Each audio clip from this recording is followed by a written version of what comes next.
I am Chad Bryan, but today, believe it or not, Deadpool. Huh? Deadpool. Yeah. All right. Let's see what my friends Brian Collins and Ben Bales are wearing. Let's start with, let's go alphabetical. Let's go with Ben. Ben, what, what do you, what's, okay, hold on. Let me get Brian on here because I know Brian all right. So much for maximum effort. Well, happy Halloween, everyone. Welcome to the sports show with no class. Jeez. What do we do now? Well, okay. Well, anyway, I'm your host, Deadpool, and these are my co-hosts, Deadbeats. Welcome to the show, everyone. We have a great show. We had a great show planned, and then these fools ruined it. Let's just start with headlines. I don't want to talk to you guys. Anyway, fine. I'll ask you how you're doing. Brian, how are you doing? Great. Ben, how are you doing? Fine. Okay. Headlines. Good. Jerks. Okay. Anyway, let's start with Brunswick. Brunswick actually fell to Strongsville. It's probably Ben's fault in some way because he didn't wear a costume today. 19-9. Still close to playoff spot. They're going to be fine. Don't feel sorry for them. Don't feel sorry for me. We can feel sorry for me. Look at me. I'm the only one in the costume. Look like an idiot. Yeah, Brunswick fell 19-9. Strongsville. Ben, were you at this game? Did you get a chance to get to this game or no? I did not end up going, but I heard that this wasn't our night. Stuff just wasn't going our way. Yeah, that happens sometimes. I know the feeling. I showed up to the show today expecting the. Yeah. Okay, we can let it go. As of right now, I think we play Massillon in the first round. So. Gotcha. Okay.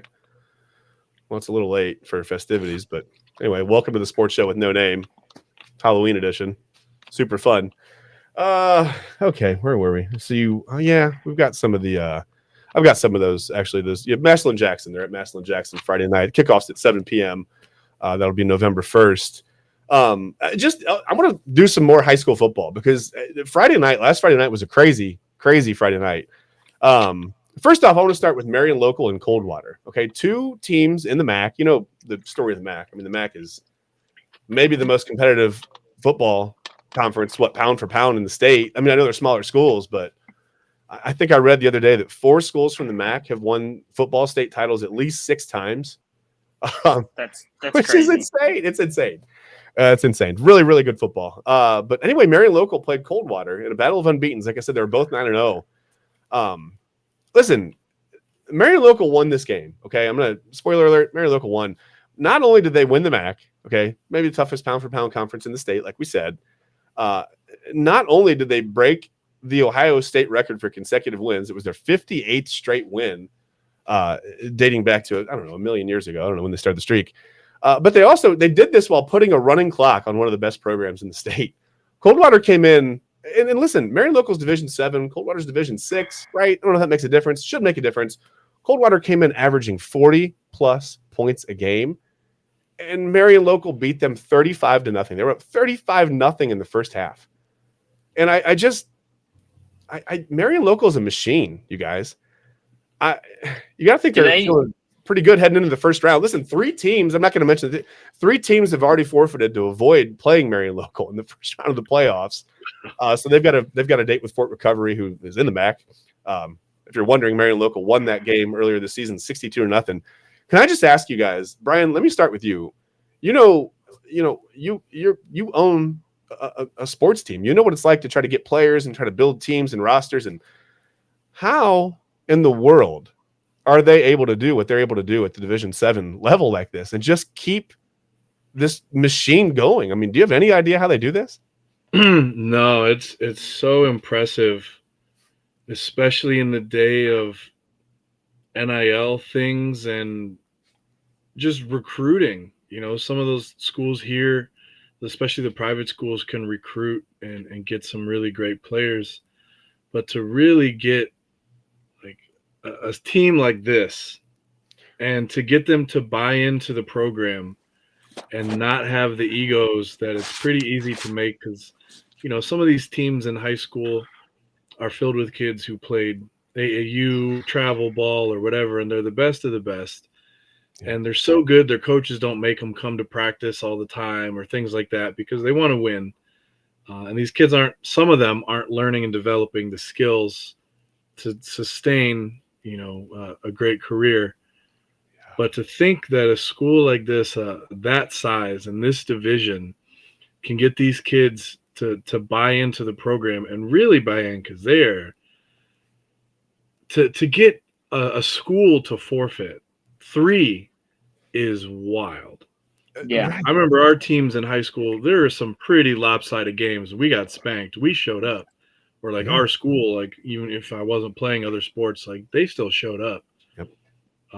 So I can't imagine what would cause multiple teams to forfeit. One school does, maybe there's some other logistical reason, or something happens, but 3 schools forfeited.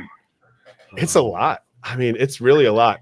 It's hard to believe. Yeah. Ben, I was just going to ask you. I mean, you get a chance to see one of the premier programs in the state in Brunswick up close and personal, right? You see how like the inner workings of high school football really go in the athletic department and everything.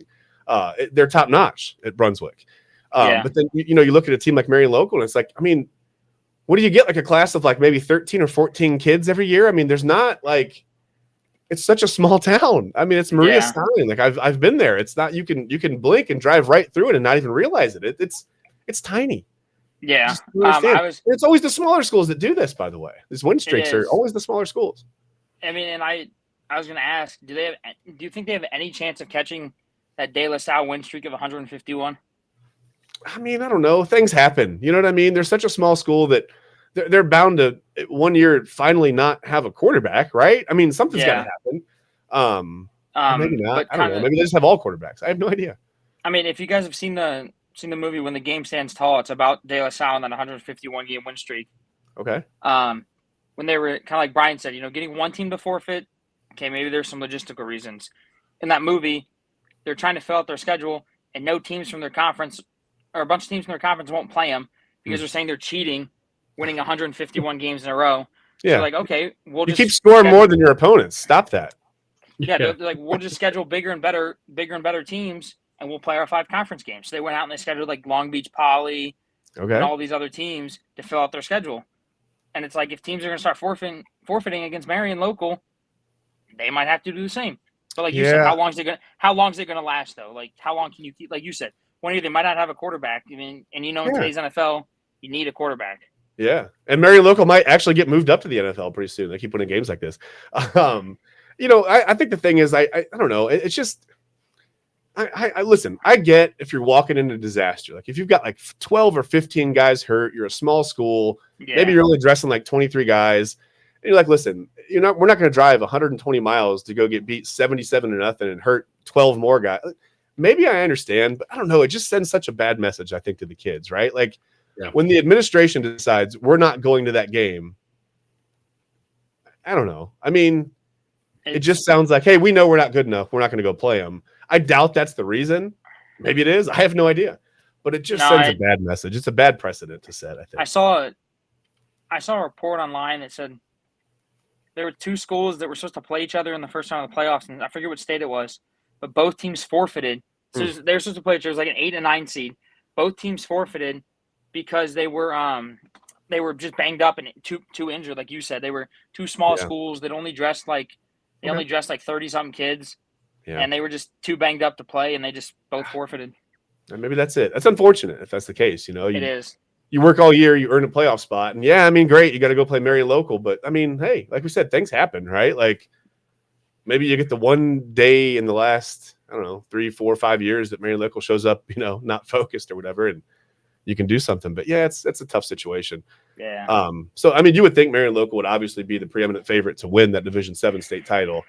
I don't know if there's anybody that is even close to competing with them on that level at that, I don't know. What do you do? Do you move them up a division? Is that fair? I mean, their enrollment states that they should be a Division 7 school. What do you do? Just got to let them do their thing, right? I mean, there's not really much you can do if they're a public school. And listen, Ben, nobody's going to forfeit. No MAC team is ever going to forfeit. Like that's where I grew up, man. I mean, most MAC schools are maybe 15, 20 minutes, maybe a half hour away from me. There's a lot of toughness there. I mean, nobody's going to say, hey, we don't want to play. The regular season, that won't be a problem for Marion Local. They Yeah. might have trouble scheduling that one outlier game, their non-conference game or whatever. Kind of like Brunswick did in week 9 this year. We couldn't find a game, and we had to schedule Walsh in week 9. Ah, okay. And it's okay.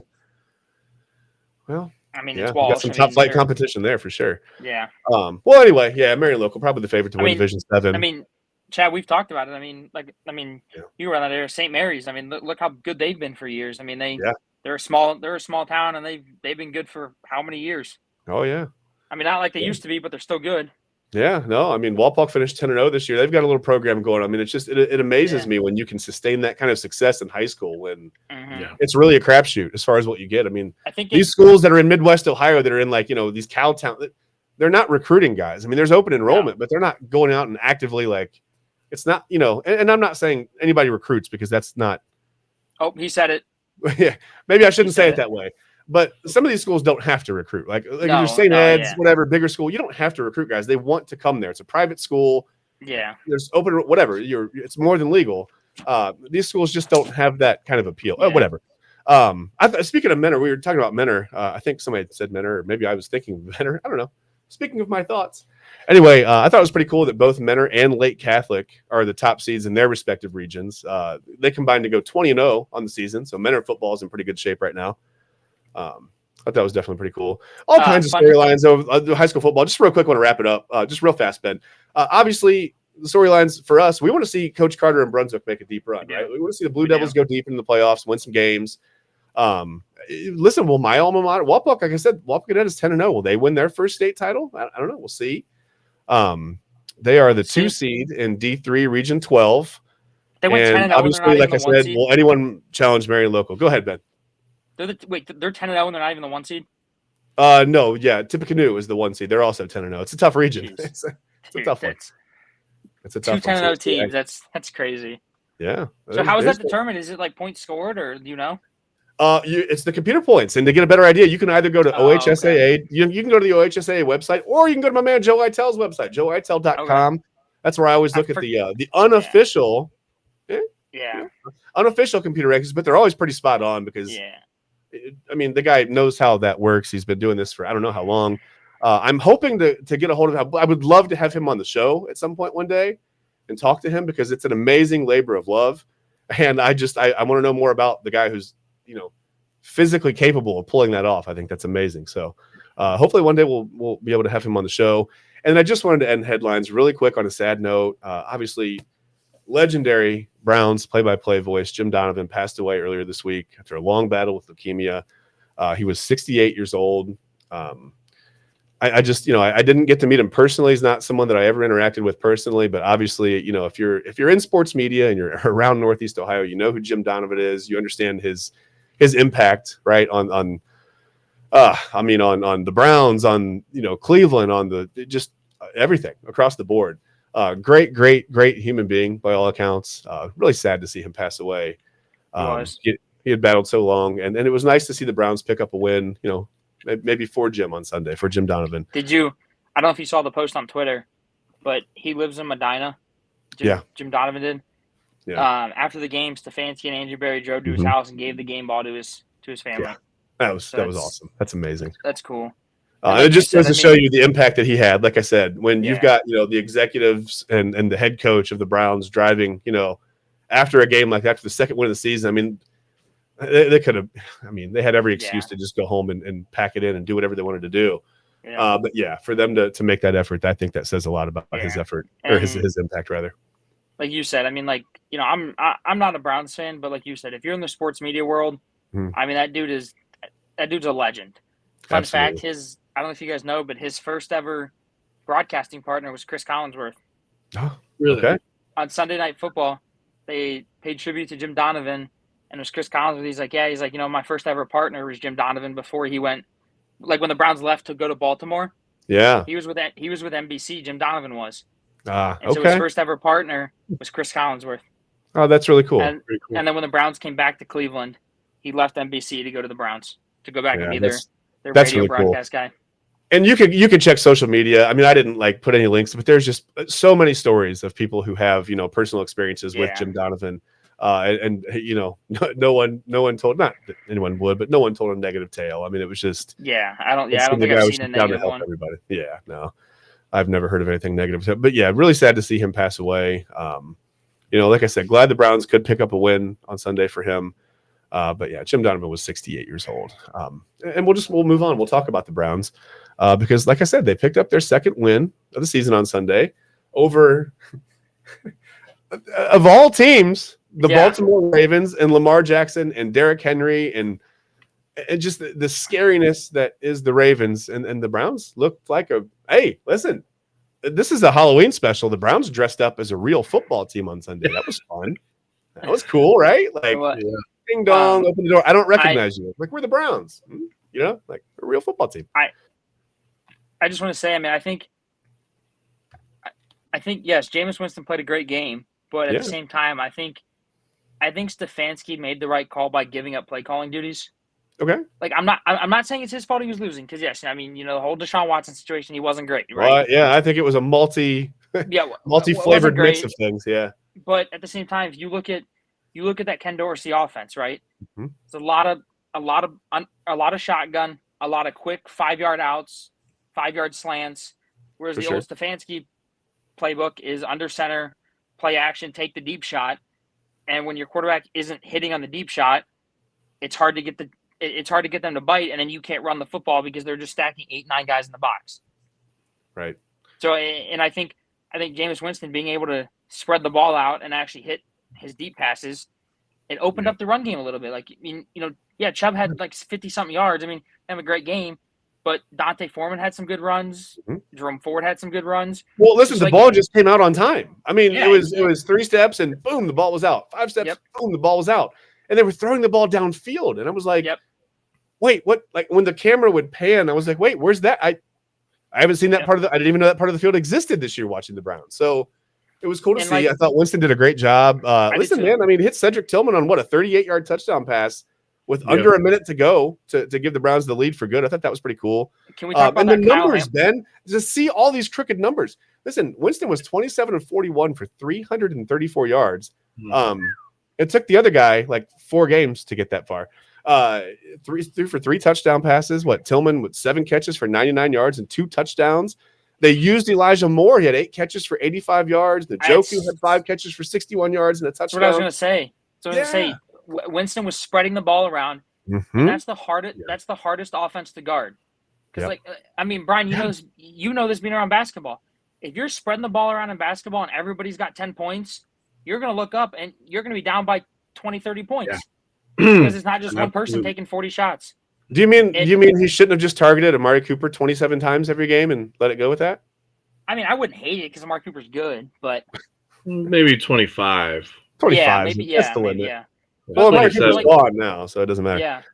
It's kind of like he also set a franchise record for debut. Was it 334 yards? Yeah. The most passing yards in a Browns debut.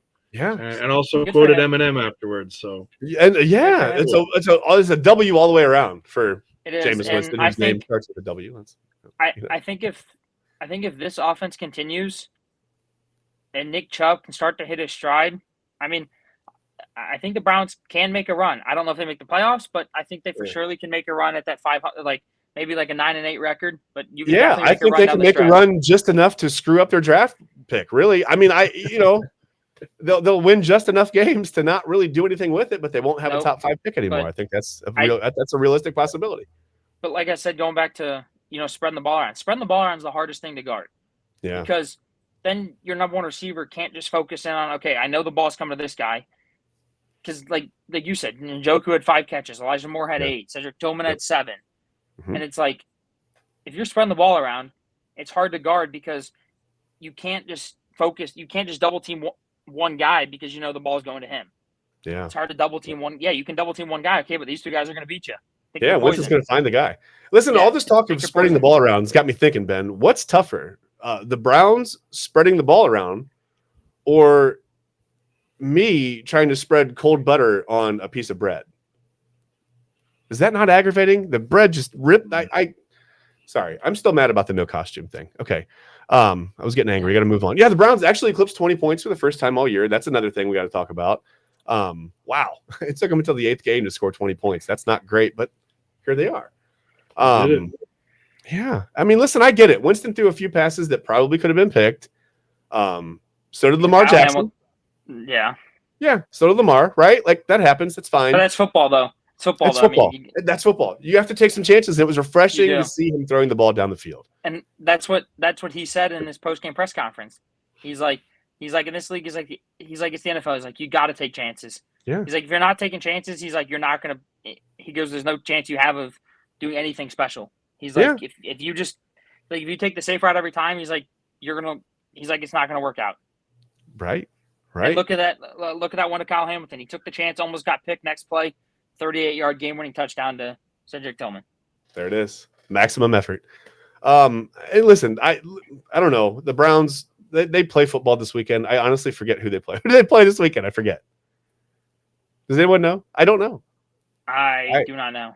I've lost interest. I don't mean to sound that way, but I think it's an NFL team. probably, or Marion Local. Maybe it trickled all the way down to, I don't know. I have no idea. Dude, maybe that's why those teams forfeited. Maybe the NFL just paid them a bunch of money. It's like, hey, here you go, forfeit, and then you know they're gonna come play. Yeah. Listen, I got Marion Local 27-24, okay, over the Browns. Browns play the okay, Chargers. so Browns play the You're Chargers. assuming they're not going to forfeit against them out of fear. We'll see what happens. Browns play the Chargers. They're down to 2 quarterbacks. They may forfeit. I don't know. It's the injury concern, right? Oh boy, what's Bailey Zappi doing? Anyway, they play the Chargers on Sunday. The Chargers. Okay, good. So we'll get to see Jim Harbaugh more on the sideline. Can't wait. Super excited for that. Okay, so let's move on to another team that dressed up this weekend. Did anybody watch the Buckeyes game? I did. Fun fact, they dressed up as Rutgers. I don't understand. Like, what? I don't know what happened to the Buckeyes. They barely hung on against Nebraska. 21-17 was the final there. And let's talk about this Nebraska team who got beat the week prior. Excuse me, graphics department. Come on, graphics department. It's me. Okay. Anyway, that was probably a really loud clap in the microphone. Sorry about that if you're watching. What happened to the Ohio State on Saturday? Why? Listen, Nebraska got beat 56-7 2 weeks ago by Indiana. Okay. I get it. Indiana has won all these games. They haven't trailed yet, which is an amazing story in itself. Army and Navy have been ranked. It's a wild season. But why, Brian, did you watch any of this game? Not the whole game. You didn't miss much. It wasn't that entertaining. I can't figure out why they couldn't run the ball against Nebraska. I get it. Okay. Zen Mihalski was having a tough time at left tackle. I understand. All right. But should one offensive lineman at Ohio State really make that big of a difference in the run game? Can't you run the ball to the right side? Don't we have running backs that are fast enough to hit a hole? It's not even that. I went back and watched film. The entire offensive line was getting manhandled the whole game. Yeah. Like every time Will Howard dropped back to pass, our center's beating 2 steps and Will Howard has to scramble. Yeah. Like that's not what you want. After halftime, it looked like we were playing without an offensive line. It looked like Will Howard was like, okay, wait 2 seconds and then blitz. Yeah. Yeah. It's what it looked like he was doing. 1 Mississippi, 2 Mississippi, 3. Yeah. I mean, seriously. Right? Yeah. It's what it looked like. It looked like he'd call hike, he'd wait. It's like he was waiting for him to blitz. They'd come and then he'd roll out and try and find something. It's like you can't just hand a draw off because by the time you hand the ball off, you got 4 guys in the backfield. And they buried that too. Yeah, there's nothing you could do. There was really nothing they could do. People I was reading social media while I was watching the game. People were like, throw the ball downfield. I'm like, with what time? Like you can't do that. I mean, if your quarterback literally can't stand in the pocket and look downfield, he's not gonna be able to throw the ball downfield, right? Like, do you want him to just stand there and just look back and just chuck the ball 40 yards in the air? Absolutely. Yeah, sure. And then they yelled at him for that. I mean, it's whatever. Okay, I got a question for you, Chad. Okay. I might have an answer for you. We'll see. You too, Brian. Do you guys think this Ohio State team is still good enough to win it all? You think, Brian? Let's start with you. You think they're good enough? Man.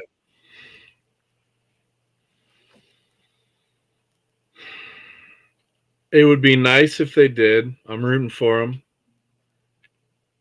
I don't know if it's in the cards this year, Ben. I I don't see it. I would have to agree with you, and I think the bad part about it is you have all these companies paying all this money for the most expensive roster in college football.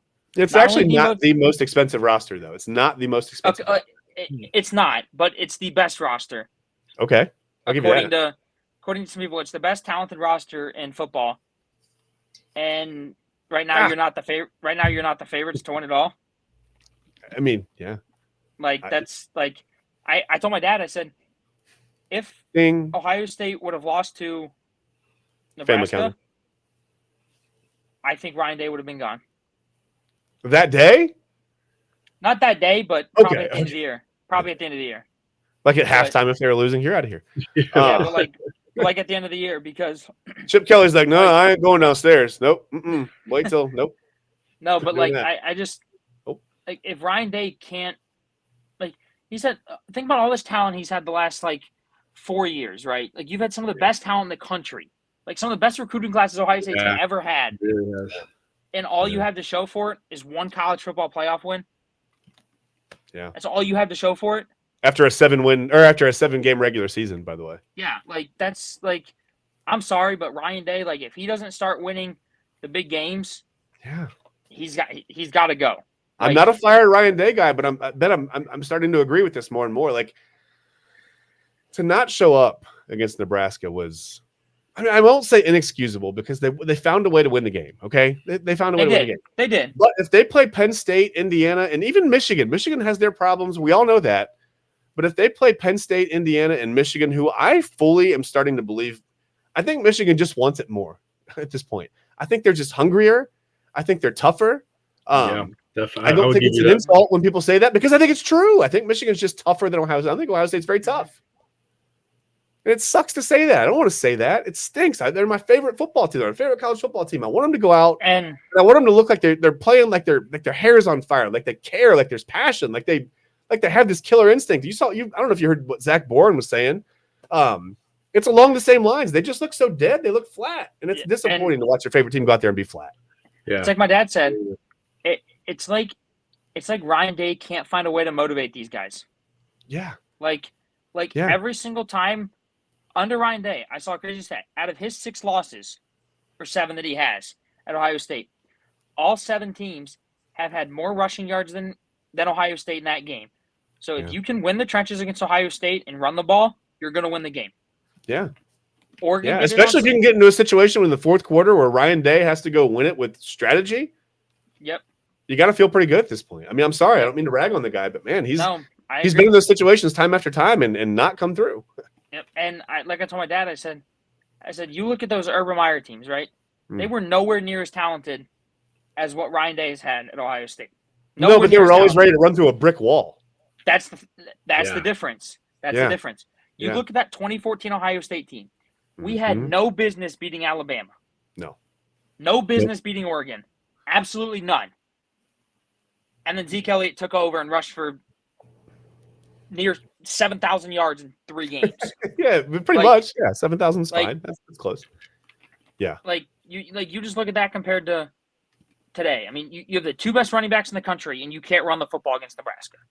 Yeah, it was You have- unbelievable. You have a guy that had 1,000 yards in back-to-back seasons, has the most broken tackles in college football in the last 3 years, and you can't run the ball against Nebraska? I mean, it's not good. Like, what's going on the offense? What's happening with the development of the offensive line? Like, I thought they were starting to look better. They were, and then their left tackle got hurt, and they forgot how to play football. They really did. Like Yeah. you said, I don't know how one offensive lineman changes the entire offensive line. Listen, I get it. It's a cohesive unit. Fine. You all work together. I get it. You work together. 5 guys work together as a unit. I understand that. But you should be able to plug guys. It's not like they went and nabbed him from the stands. I mean, Yeah, he's a Like- part of the program, right? He is. like Isn't the as soon second as- team offensive line doing the same things the first team offensive line is doing? I don't know. As soon as they lost that left tackle, Yeah. it's like I said, it's like everybody forgot how to play football. Yeah, and then Mahowski went down, and if he's long term out, I mean, I don't want to say anything bad about the kid. Obviously, he struggled. It was his first start. He may put it together and be one of the all time greats, but I mean, if he was the second team and now we're down to the third team, right? That's not Yeah. good, right? And that targeting call that Ohio State had, that linebacker. Yeah. If you saw that, Ryan Day appealed it to the NCAA. Yes. The NCAA said it should not have been a targeting call. Yeah. Well, Said that- and that's a weird, because by the way the rule is written, I don't think the officials did anything wrong in the game.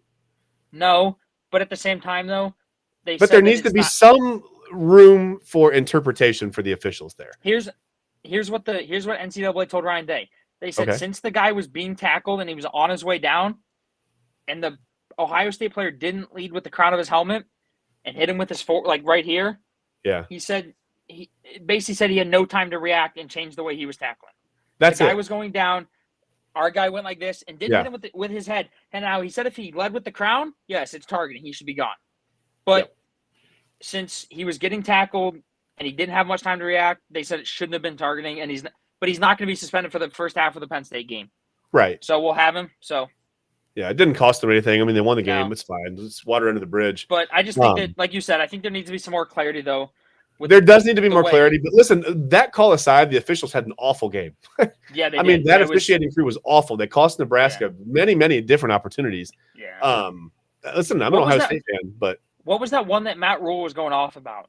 I don't know. It could have been anyone, but the one that the one I specifically noticed was where they ran like a read option or something. I don't know what they ran, something off the right side, and an Ohio State defender thought that someone else had the ball, tackled him in the backfield, and well, it wasn't even the backfield. It was like a gain of 1 versus like a gain of like 3.5, right? And the officials spotted the ball back where you remember, like when no one had the ball. Yep. He got the first down, and the officials spotted it back where he like got the ball in the handoff. Yeah. And it's like, I was questioning the call. My dad's like, how do you do that? My dad's like, I'll take it, but that's a bad spot.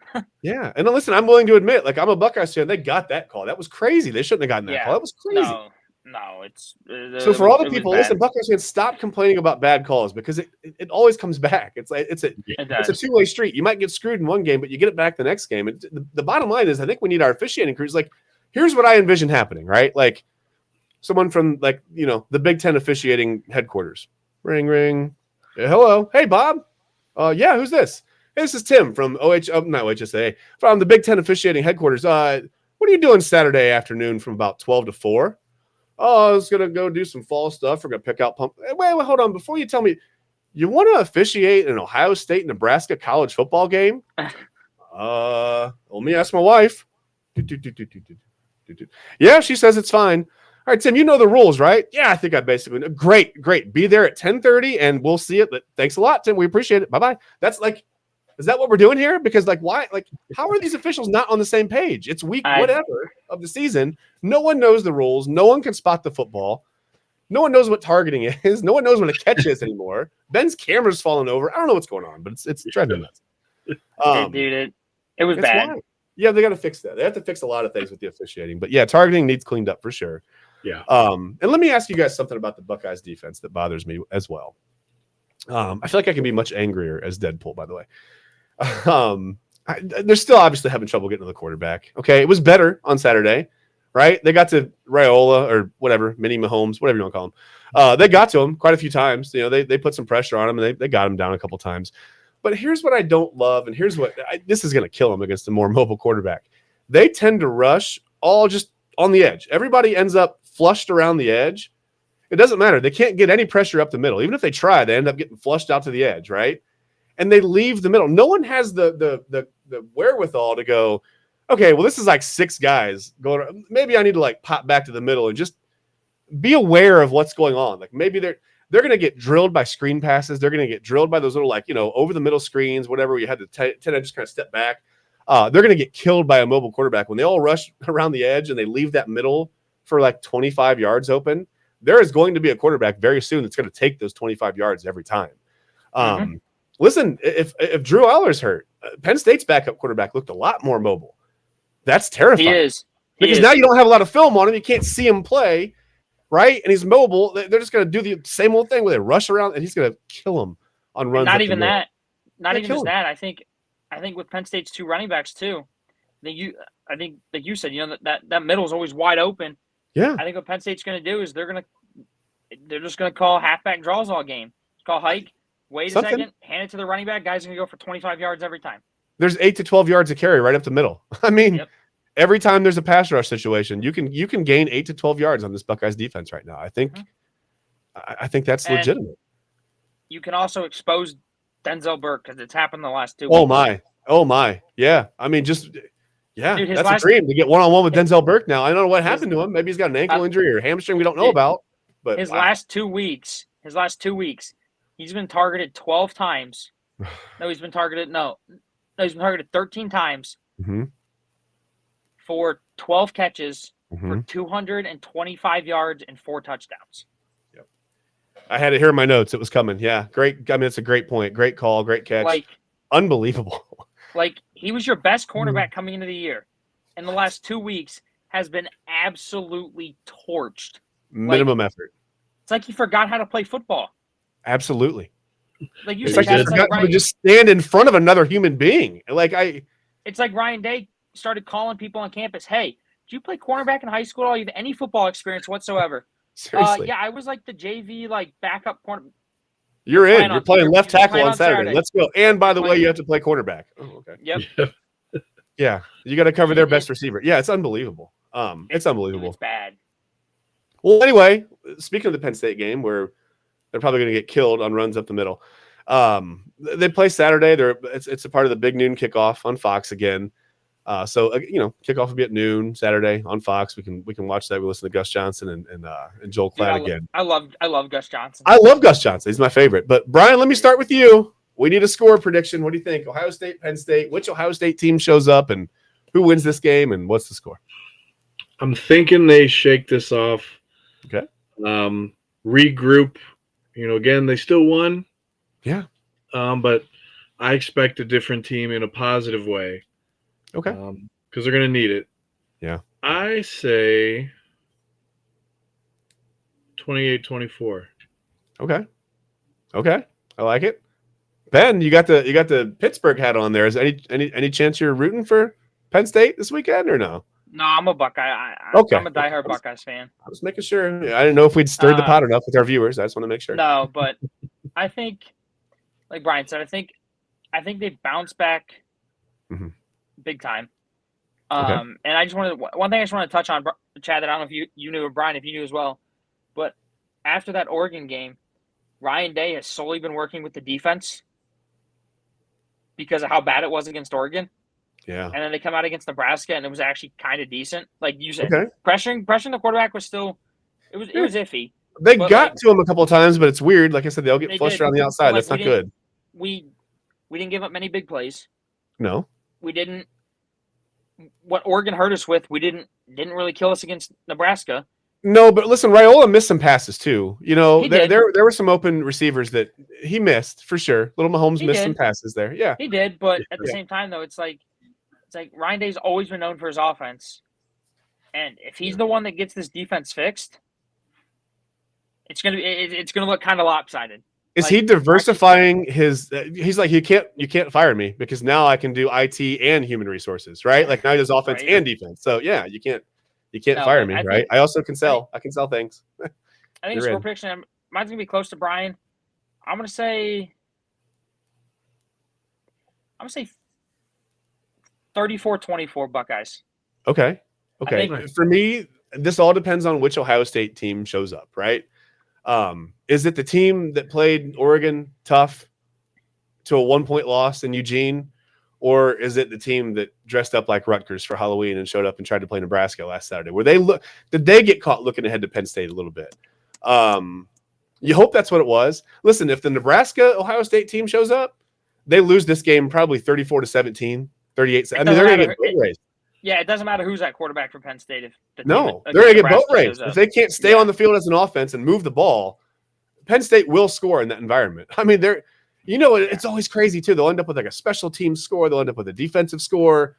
Like a trainer will probably score a touchdown. It's something weird always happens, right? You remember that one with JT Barrett when Saquon Barkley probably not. I'm very old. What? Saquon Barkley was there. He took the opening kickoff back 97 yards for a touchdown. Yes. And then we held him to 20 yards the rest of the game. Yeah. But their tight end had like 128 yards with 3 touchdowns, and you're like, Yeah. the heck that come from? And Right. then JT Barrett walks it off with a game-winning touchdown. But like that was you said, that was it's an like unreal game. That was one of my favorite but- Penn State Ohio State games. Yeah, that was unreal. like you said, it's like that special, like they're gonna have like that blocked field goal like they did a couple years ago that scored a touchdown against Ohio State, or Yeah. like that kick return for a touchdown. It's like Oh, it seems man. like Ohio State never has those against like the Penn States and the Michigans, but then we Right, always but- get it done to us, and it's like exactly. kind of like scratching your head, like how does that Where's like, Frank how does that Beamer when you happen? need it? We need to bring Frank Beamer in here. We need to get some special teams Right. magic going on. Yep. Yeah, I don't know. I remember those Virginia Tech teams. I feel like they blocked a punt like every week when Frank Beamer was the head coach. It was wild. Yeah. But yeah, I mean, if Ohio State can do something like that, they're obviously that'll help. I don't know. I'd like to think they get it figured out, but I think there's a good chance they lose this game. I don't want to say that, but Okay, I want to ask you this, Pat. Possible. If they do lose, okay. do they still make it in? No, because I think if they lose to Penn State, they're probably going to lose to either Indiana or Michigan, and they're going to end up 9-3. They're not going to get in the Big Ten title game. They're I not agree going to be with an that. at-large team at 9-3. They're going to go to like the Mayo Bowl. I mean, they're going to end up somewhere where they don't want to be. And I think if they lose 3 games, I think Ryan Day is gone for sure. I think so I think too. you have to. I think you have to. especially if one of them's Michigan again. Like Yeah. that's Yeah. If you're like you said, say you lose to Penn State, right? And Yeah. say you finish the year 10-2. Okay, so now you've lost to number 3 and number 3 or whatever. Yeah. Okay, not But- so bad. Not so bad. But if you beat Michigan, Unless they and get you're blown 10-2, yeah. yeah. But if you're 10-2 and beat Michigan, Ryan Day probably keeps his job. Probably. But like Brian said, No you one at finish Ohio 3 State wants losses- to start a coach search right now. No one wants to do that, especially a No. new athletic director. He does not want to come in first calendar year in office and go, okay, great. Now I got to find a new guy to lead this program. yeah. I mean, But if you can't beat Michigan, I don't want you. yeah, I get it. I get it. Your whole job is to beat Michigan. Ben has spoken. Your whole job is to beat Michigan. Ryan Day, if you're watching, you get no forgiveness here. Sorry. Like I mean, like my dad. I told you I'm not a fire Ryan Day guy, but like it's starting to wear on. Like it's hard to watch, and when it's hard to watch, maybe it's time to make a move, right? I don't know. Like I'm not sure. Like my dad said. Like I told my dad, I said Ding. it all. I think it's all. I think it all. Like I don't really think Ryan Day truly understands the Ohio State Michigan rivalry. Like you look Okay. at all these guys that are from Ohio and grew up in Ohio. It's like they hate Michigan. Like they despise Michigan when it comes to the football field. And every year they lose to Michigan, Ryan Day is like, oh well, we'll just put it up as motivation for next year. We'll beat them next year. I think for what it's worth, I think he hated Jim Harbaugh. I mean, I do too, but at the same time, you Yeah. couldn't beat him. I mean, right? Like Well- you couldn't beat him. Yeah. But at the same time, that's another guy. Jim Harbaugh went to Michigan. He understands the Michigan-Ohio State rivalry. But Yes. it's guys like Urban Meyer that is from Ohio, grew up in Ohio, understands the rivalry. Like, hey, we don't lose to those guys when we play the maize and blue. Like, we don't He lose to them. seems to understand very little about working within the rules and regulations of the whole thing, but yeah, he does at least understand the rivalry and listen, strategic football. Maybe there's nobody better than Jim Harbaugh. I don't know. No, but I mean- like you said, I don't think Ohio State wants to start a coaching search, right? But No. if you lose 3 games this year, Ryan Day has to be gone. Probably. There's no ifs, ands, or buts about it. Probably. You have the most talented roster in the country. Yeah. And you lose If they 2 football lose to games, Penn State, Indiana, and or Michigan, any combination of those, and end up with 3 or God forbid 4 losses this year, yeah. he's not going to make it to the bowl game. He won't coach the bowl game. I don't. No. No. And but like my dad said something funny. He's like, Ding. obviously Mike Vrabel wouldn't want the job because of the whole NIL stuff. He's like, but I can guarantee you Mike Vrabel wouldn't lose to Michigan. Oh no, he would have him tough too. Listen, Dude. they're going to have to go get somebody tough. Like somebody's going to have to like. They are. You got to instill That's- some toughness. I really like David Cutcliffe. Remember, he went from Duke to whatever, Mississippi, whatever he is. I liked him. I like Signetti. I just don't know if any of these guys really fit at Ohio State or if they're going to leave where they are right now. Here's the thing. I think who's your ideal coach, Ben? Like, let's say Ryan Day's gone. Okay, there's no. Kurt Signetti. You want to go get Signetti? Okay. I want him at Ohio State. Okay. But I don't think he leaves Indiana. I don't But think I he told my leaves in dad- the same conference, even though they're. I don't know. I told my I don't dad though, could you imagine him with the talent Ohio State's able to recruit every year? Like the dude started 10-0 at James Madison. He's 8-0 at Indiana. Mind you, this with 13 James Madison guys on his Indiana roster Yeah. and a quarterback from Ohio University. Yeah. He's 8-0. Yeah. Could There's you not a imagine 5-star in sight. Like, could you imagine Yeah. giving him like this Buckeyes roster? Dude, we wouldn't come close to losing. you say that, but it seems to never work out that way. I don't know. Whatever. I don't know. Well, I truly whatever. believe that if you give Urban Meyer this roster, we wouldn't lose a game either. But he lost to Purdue with a pretty comparable roster. But I mean, those are going to happen. But at the same time, now with NIL, like again, Well, if they're going to last happen, time- then we have to accept it with Ryan Day, right? No, because Ryan Day keeps doing it over and over and over and over and over. But only to the really good teams, not to the Purdues and not to the Iowas. Isn't that almost easier to palate than?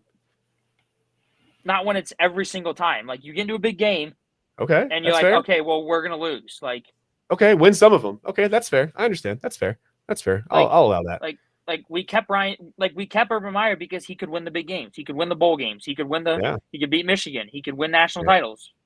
What's Ryan Day done? He beat Clemson once. Yeah. I don't know. He beat Clemson once. Okay. Anyway, moving on. With Urban Meyer's guys. Okay. That's fair too. That is fair too. I mean, you can say that.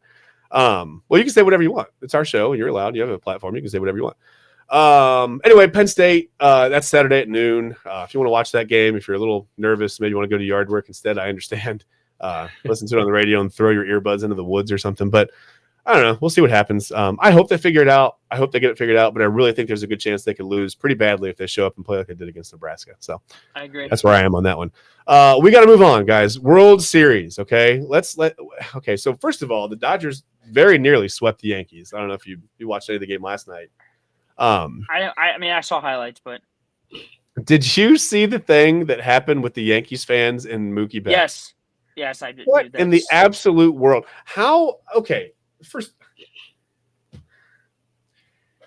am I like? Was that was that an episode of something on Hulu last night? That wasn't a real thing, right? Dude, it almost looked scripted. The one guy grabbed Mookie Betts' grabbing wrist. his wrist was crazy. And then the other guy, and then the other guy's trying to grab the ball. Right. Dude, and then did you see he's sitting there with the ball, and the umpire's saying he's out, and the Yankees guy's like, he dropped the ball. Right. Pleading the case of why, it wasn't a catch. You didn't get 2 feet in, and you didn't have control of the. Like, dude, what are you doing? You're not the safety here. Like, what was that? Listen, there are Yankee fans defending that activity. I mean, they're going to supposedly. I don't know if this is true, but supposedly these guys are going to be allowed back into the ballpark tonight. Yeah, Sports Illustrated reported that they are allowed back. So did Complex Sports, but the New York Post said that they were banned. Okay. They should be banned. Just. Period. Like they should be never allowed to be in any sports arena or stadium ever again where they're ever near athletes. Ever.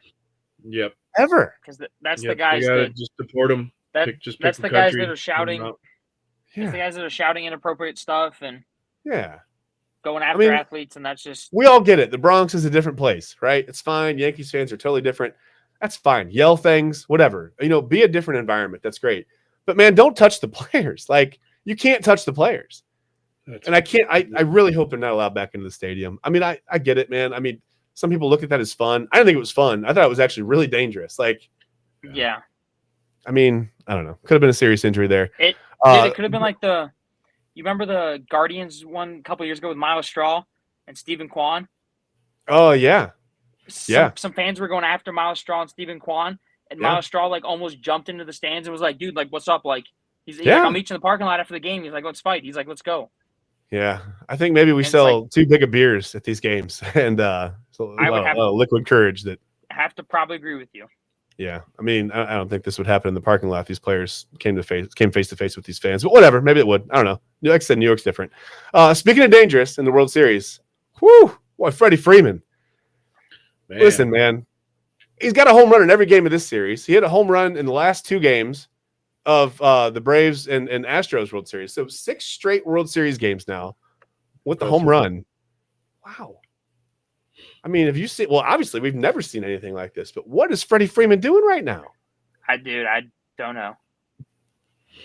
I mean, he's playing out of his mind. I mean, you love to see how it. How can you not love Freddie Freeman? Like, I don't know if you guys heard. Do you guys hear the story about his? I mean, Chad, you probably know this, but the story about his mom. Yeah, of course. Brian, I don't know Yep. if you heard that. Brian, did you hear that? No. So he lost his mom when he was 10 years old to cancer. Mhm. And he It's the basically reason he saved wears his, sleeves for every game, even in the summer. Yeah. His mom had melanoma. Yeah, she had skin cancer. So. he basically saved, and his dad was in like a bad spot. He basically saved his dad's life.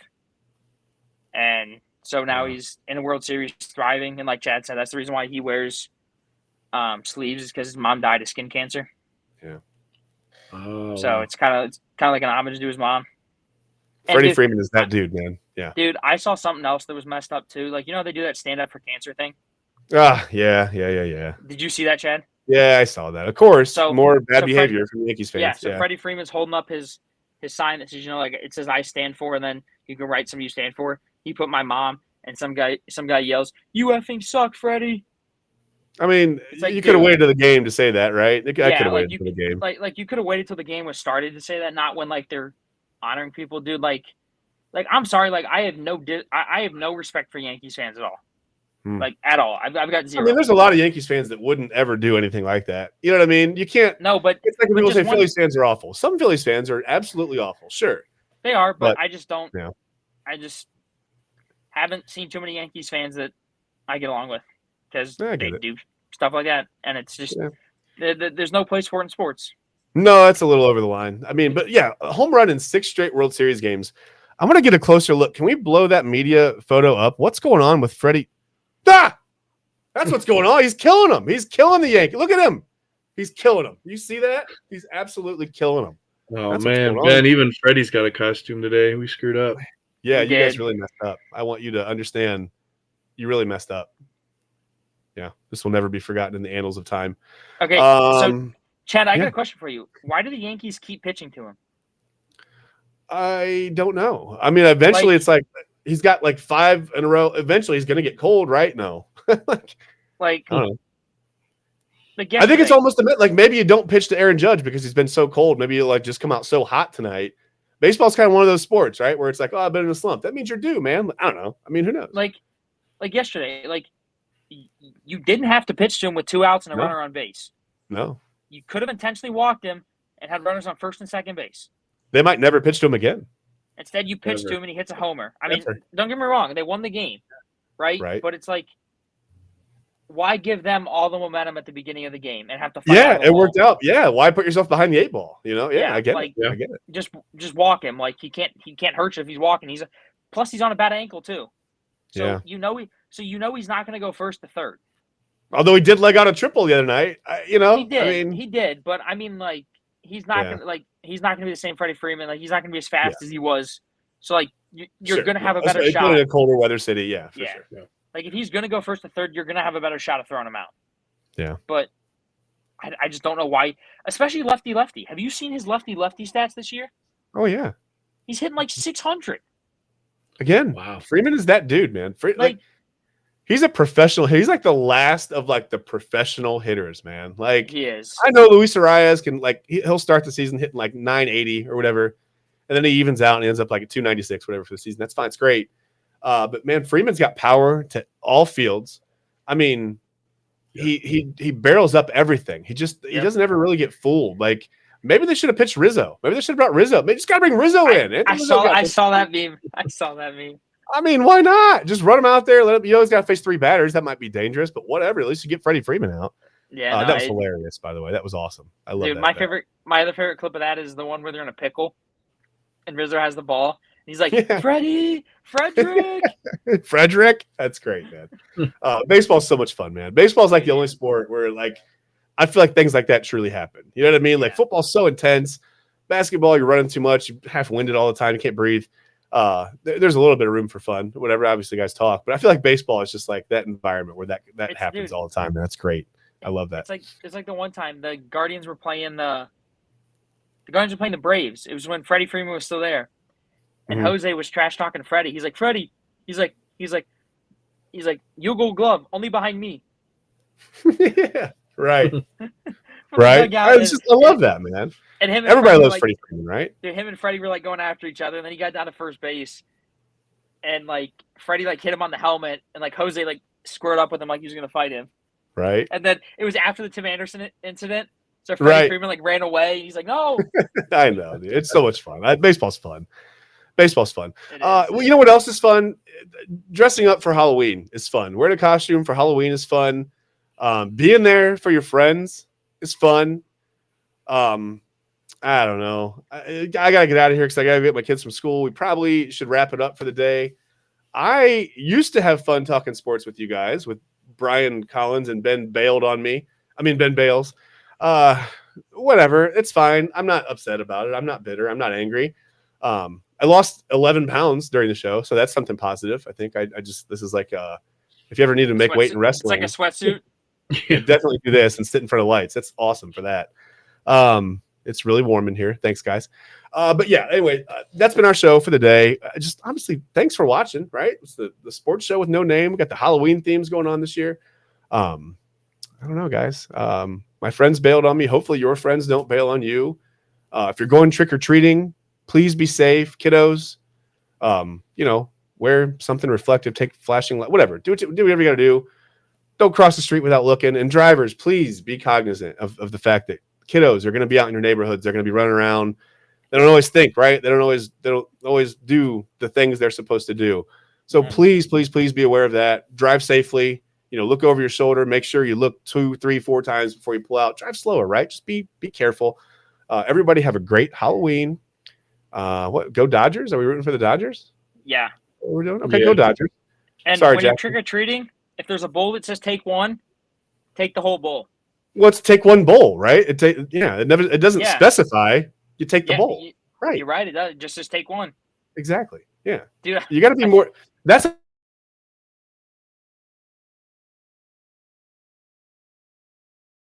no. Take one candy. Take one bowl. I don't know. We can't see. We're wearing masks. We exactly. can't see. I really can't see. By the way, I've been trying to read my notes and I'm just going off memory because I can't even read my notes. Awesome. Anyway, yeah, this was a great show. This was a lot of fun. I'm gonna go. I don't know. I guess maybe jump in the shower before I have to go in public because I'm really hot. But again, guys, thanks for watching. We appreciate it so much. We'll see you next week. Again, I'm going to try to work on getting Joe Itel on the show. Hopefully during the high school football playoffs, we can talk to him about everything that goes into it. And he'll have less and less to do as the weeks dwindle on. So I'm hoping, maybe he's got some time to come on and talk with us one of these days, or at least I can get a recorded interview with him. We can find out, exactly what goes into making that site. It's joeitel.com. I always say it on the show. It's an amazing resource. I mean, it's just there's so much information there. It is. The scores are usually up by like midnight, Friday night. Yeah, you don't even have to wait for the next day. It's amazing. Yeah, it's amazing. So definitely hit that website up. Tell him we sent you. I don't know if he's not even there to hear that, but whatever. He's not waiting at the door of his website. I don't know what that means. Stay tuned. We might have some special guests coming on soon. I mean, Chad knows about it, but yeah, some fireside chads. Can we say that? Fireside chads? We're allowed to say that, right? No one's got a trademark on my name. Okay, well, that's what we'll call it. We'll have to get a fire going. I've got some furniture in here I can set on fire. I can find something. Okay, anyway, again, thanks for watching. We'll see you at the very least next week. We'll talk about whoever played Marion Local in round 1 of the high school football playoffs, and we'll let you know how that game went. We'll let you know how Brunswick does. We'll obviously be back with an update on the Ohio State Penn State game. The Browns, and if they play some NFL team, like they played the Fighting Hardballs, I can't remember. And we'll probably never talk about the Steelers. So sorry, Ben. And that's all we've got for you this week. Thanks for watching. Happy Halloween. We'll see you guys next week. Maximum TJ Watt for MVP. Boo.